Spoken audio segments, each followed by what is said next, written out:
it's going to start flying the flight path that we did to map the building here. TransitMix is a mapping platform to help cities plan better public transit. With more maneuverability and a tighter turning radius, smaller footprint, it makes people's lives a lot easier. Entrepreneurs, urban planners, and big thinkers from 80 cities around the world recently met in Miami to talk about how to solve some of the biggest problems in urban development by using technology. Their field is so new that it doesn't really have a name yet. I like to use a Venn diagram concept of, civic tech, gov tech, clean tech, and maybe a few others, and at the intersection of all of those is what we've crafted as urban tech, what we like to define as urban tech. The number one goal and what we've crafted this event around is getting the best people together, and it turns out the best people know each other or should know each other. Consumer technologies are sometimes ridiculed for claiming that they're going to change the world with a new app for your phone. But for attendees of this summit, changing the world is actually their core goal.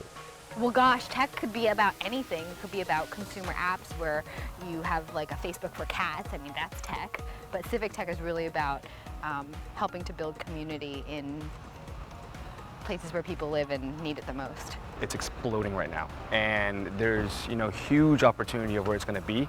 Miami is one of many cities trying to emulate the vibrant tech hub markets like Silicon Valley and New York. By picking a new idea, in this case urban tech, and bringing all of the big players together here, Miami City Boosters may have found a way to bring some of that startup magic to South Florida. Think of it like the early days of South by Southwest. Having a conference like this in Miami brings a very Miami sensibility. To me, when I went to school, Miami was the place where people went to for spring break. And there was occasionally really cool architecture there. We probably should poll this, but every year, most of the people that I talk to tell me that this is the first time they've been in Miami. So the only thing they know about Miami is Miami Vice and Miami Beach. Of course, another similarity to the Silicon Valley boom is that there's plenty of money to be made in urban tech. The founders of this conference are also investors in urban technology, so they're always on the lookout for promising startups. Just because of the way we built the community in the first place, it wasn't ever going to be an event that turned into a pitch session, and we've been very careful to say, if you want investors, you need to go to the Valley, right? There are more investors there. You need to go to New York.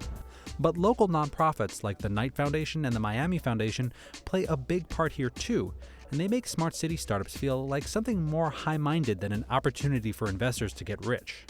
So while Miami may never become the financial tech powerhouse that Silicon Valley is, the Magic City has a chance to develop an important niche of its own. I don't think Miami will ever be the Silicon Valley of anything. That's okay, right? Miami is its own character, and I think how the tech scene evolves here in Miami will take a lot of Miami's character and adapt it to something that is very, very unique.